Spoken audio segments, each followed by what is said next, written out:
Dessa forma, nossa justificativa é que avaliar a toxicidade desses solos é de extrema importância, já que estes serão utilizados, posteriormente, para o plantio de culturas destinadas ao consumo humano e animal. A utilização dessa mosca reduzirá significativos custos para esse estudo e visará o entendimento de mecanismos moleculares e fisiológicos aplicados aos mamíferos, sendo um modelo potencial in vivo para avaliar essa toxicidade desses solos.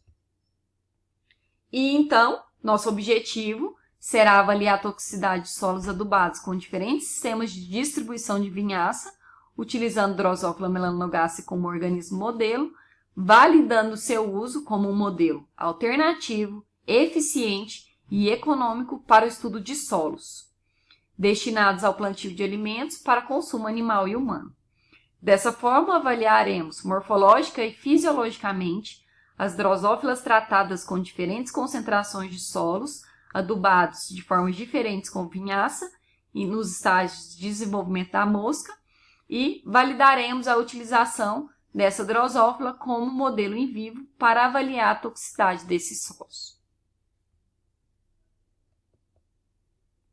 Então, qual será a metodologia utilizada para a execução desse projeto? Primeiramente, o material biológico compreenderá a utilização de ovos, larvas, pulpas e adultos de 3 linhagens de Drosophila melanogaster, que são as linhagens Canton S, que é uma linhagem selvagem, White, linhagem mutante, e a linhagem transgênica, Elavigal 4, UAS Basse, que é muito utilizada em estudos de Alzheimer. Lembrando que todos os testes aqui propostos serão realizados com todas essas 3 linhagens. E, em todos os testes, um grupo de cada linhagem será tratado com água, sendo então nosso controle negativo dos testes. Essas linhagens elas serão mantidas em estoques no Laboratório de Genética do Instituto de Genética e Bioquímica da Universidade Federal de Uberlândia, em frascos contendo 1/4 de meio de cultura à base de fubá. Também serão controladas as condições de temperatura e umidade.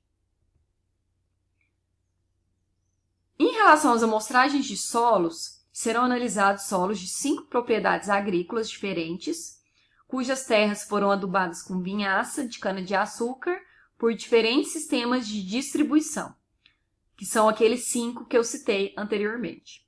6 amostras de 300 gramas serão recolhidas no intervalo de 15 dias entre cada uma delas, em cada uma dessas 5 propriedades estudadas. A primeira coleta ocorrerá 1 dia após a aplicação da vinhaça no solo e assim iniciaremos a contagem. A cada 15 dias, uma nova coleta de solo será realizada. E como será essa coleta desse solo? Esse solo ele deverá ser uma mistura de 100 gramas de solo de superfície, 100 gramas de solo a 15 centímetros da superfície, então abaixo dessa superfície, e mais 100 gramas de solo coletado a 30 centímetros da superfície. Então, essas 100 gramas serão somadas e misturadas, compondo uma amostragem de 300 gramas. Então, para a obtenção da progênie, nós prepararemos um meio de postura e colocaremos os casais de Drosophila de cada uma das linhagens, separadamente, claro. Nós colocaremos casais nesse meio de postura por 8 horas. Depois dessas 8 horas, esses adultos serão retirados e restando apenas os ovos que foram postos por aquelas fêmeas após o cruzamento. Nós aguardaremos 72 horas para a eclosão desses ovos em estágio L3 e essas larvas L3 serão recolhidas para tratamento com os tipos de solos coletados diluídos em água. Essas larvas L3, então, elas serão contadas, lavadas, colocadas em tubos, vials, esses tubos mostrados na figura. Esses tubos, eles possuirão meio feito com purê de batata, aquele comercial mesmo. 2 gramas desse purê e esse purê diluído em 5 ml de água mais o solo diluído. Essa diluição, ela será feita em várias concentrações para todos os tipos de solo e linhagens. E essa diluição, ela será feita em concentrações que serão definidas por ensaio de sobrevivência. No ensaio de sobrevivência, nós tentamos escolher concentrações que não causem uma alta mortalidade dessas moscas. Então, nós fazemos diluição seriada daquele solo diluído e aí nós tratamos 20 larvas e acompanhamos quantas larvas se tornaram pupas e quantas pupas se tornaram adultos. Através dessa contagem, nós fazemos uma análise estatística e verificamos se alguma dessas concentrações foi capaz de matar mais de 50% dessas moscas. E assim definimos as concentrações de tratamento. Propomos também a execução de teste de sensibilidade à luz. E aí, daqui em diante, será feito, né, o tratamento, mostrado no slide anterior. E essas larvas, essas pupas, esses adultos tratados serão utilizados para a realização dessas metodologias que eu mostrarei adiante.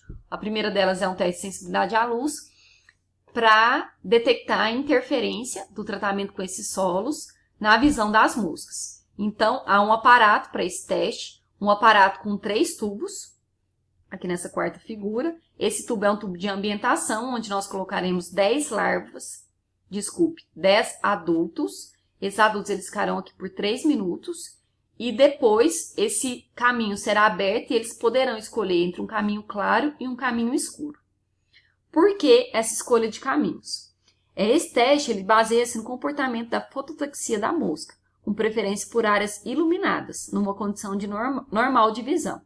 Dessa forma, diante de 2 ambientes, um iluminado e outro sem luz, as moscas instintivamente migram para o ambiente com luz, caso estejam com uma condição normal da visão.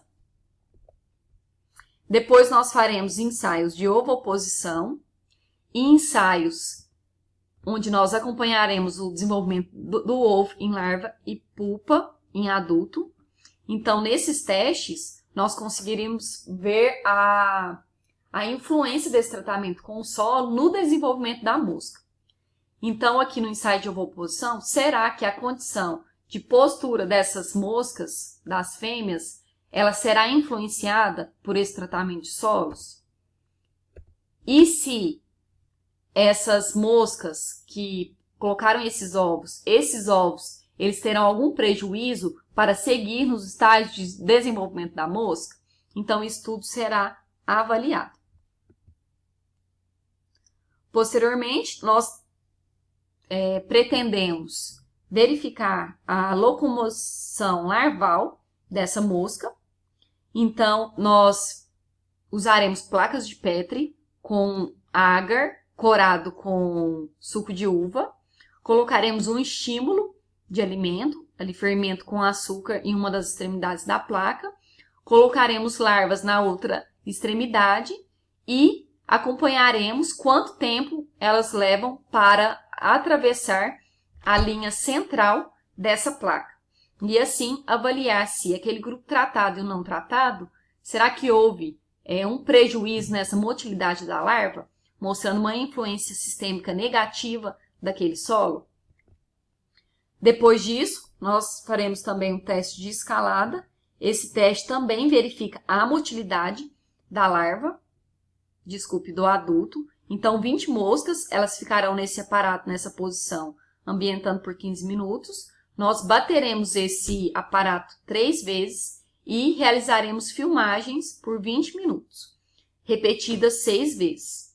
Então, nós verificaremos quantas moscas conseguiriam, após determinado tempo, alcançar a linha de 5 centímetros de subida nesse frasco.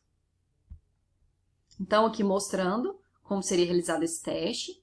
Então, esse aparato será batido 3 vezes e aí nós contaremos quantos adultos conseguiram atravessar essa linha média de 5 centímetros. Também analisaremos o teste de Corte. Esse teste é muito importante para verificar se esses solos eles influenciaram o cruzamento desses casais. Então, esse teste ele será feito com o auxílio de um aspirador de boca. Então, as fêmeas de uma linhagem serão colocadas de um lado da câmara de cúpula e depois os machos da outra. Depois, essa separação será retirada, então a fêmea entrará em contato com um macho, e aí nós analisaremos o tempo para ocorrer a latência da corte, que é a união, o início da corte, a corte propriamente dita, que é o início da cópula, e quanto tempo esse casal ficará copulando. Isso tudo para ver, então, essa interferência do solo na reprodução dessas moscas.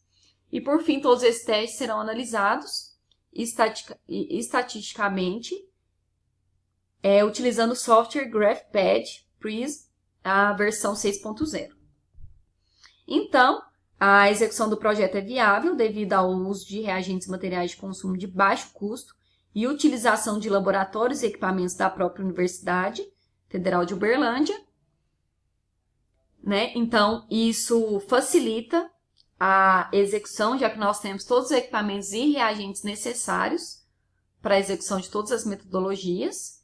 E, nesse slide, eu proponho um cronograma de execução a ser executado em 4 anos, devido ao grande número de metodologias, mas destacando que esse grande número de metodologias é ideal, já que nós preconizamos tentar padronizar o uso desse organismo modelo para análise de solo. Então, uma análise mais minuciosa precisa ser realizada para essa validação.